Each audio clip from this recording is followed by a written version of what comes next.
நான் பேச வேண்டிய அவசியமில்லை, வந்து தலையை காட்டிட்டு போயிட்டா போதும் என்றுதான் சொல்லி அழைத்து வந்தார்கள். இது என்ன இணைப்பு விழாவா, இணைப்பு விழா மாநாடா என்று எண்ணக்கூடிய அளவிற்கு அவரோட முகத்திலே ஒரு சோர்வு இருந்து கொண்டே இருக்கும். எதையோ பறி கொடுத்தது போல உட்கார்ந்து இருப்பார். அது என்பதை இப்பொழுதுதான் உணர்ந்து கொண்டேன். சுயமரியாதையோடு நாம் இருக்க முடியலையே. இந்த நிகழ்ச்சியில நான் பேச வேண்டிய அவசியமில்லை. நீங்கள் வருகிற வழியில இப்படி ஒரு நிகழ்ச்சியை நாங்கள் ஏற்பாடு செய்திருக்கிறோம், வந்து தலையை காட்டிட்டு போயிட்டா போதும் என்றுதான் சொல்லி அழைத்து வந்தார்கள். நானும் அதே உணர்வோடு தான் இந்த நிகழ்ச்சிக்கு வந்தேன். ஆனால் வந்து பார்த்ததற்கு பிறகு இது என்ன இணைப்பு விழாவா, இணைப்பு விழா மாநாடா என்று எண்ணக்கூடிய அளவிற்கு இந்த நிகழ்ச்சி நடந்து கொண்டிருக்கிறது. இவ்வளவு பெரிய கூட்டத்தில் நான் பேசாமல் போனால் உங்களுக்கு நிம்மதி இருக்காது, எனக்கு நிம்மதி இருக்காது. அதனால் நானே அவரிடத்தில் கேட்டு நான் பேச வேண்டும் என்று சொல்லி நான் தான் என்னுடைய வேண்டுகோள் எடுத்து வைத்து நான் உங்களிடத்தில் பேச வந்திருக்கிறேன். நம்முடைய முன்னாள் அமைச்சர்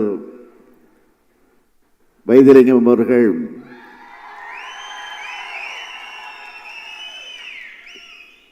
தாய் கழகம் அவனுடைய திராவிட முன்னேற்ற கழகத்தில் தன்னை இணைத்துக் கொண்டு அவர் அண்ணா அறிவாலயத்திற்கு வந்து அங்கே வந்து தன்னை இணைத்துக் கொண்டு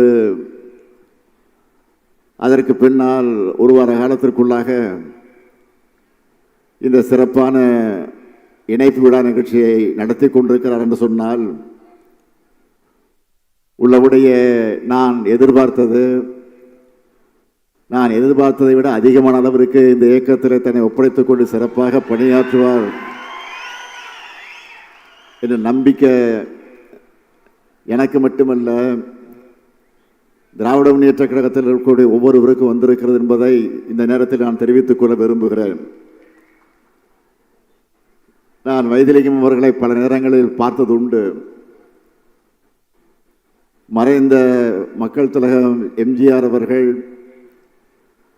அதைத் தொடர்ந்து அம்மையார் ஜெயலலிதா அவர்களுடைய தலைமையில் நம்முடைய வைத்திலிங்கம் அவர்கள் பணியாற்றுகிற இடத்தில் அவர்களுக்கு விசுவாசமாக இருந்து சிறப்பாக சுறுசுறுப்பாக எல்லாரையும் கவரக்கூடிய வகையில் கவர்ந்து அவர் பணியாற்றிய அந்த காட்சியை நாம் பார்த்தது உண்டு. ஆனால் எம்ஜிஆர் மறைவுக்கு பிறகு, அம்மையார் ஜெயலலிதா மறைவுக்கு பிறகு அதிமுக கட்சி என்பது உடைந்து அது சின்ன பின்னமாகி இருந்த நிலையில்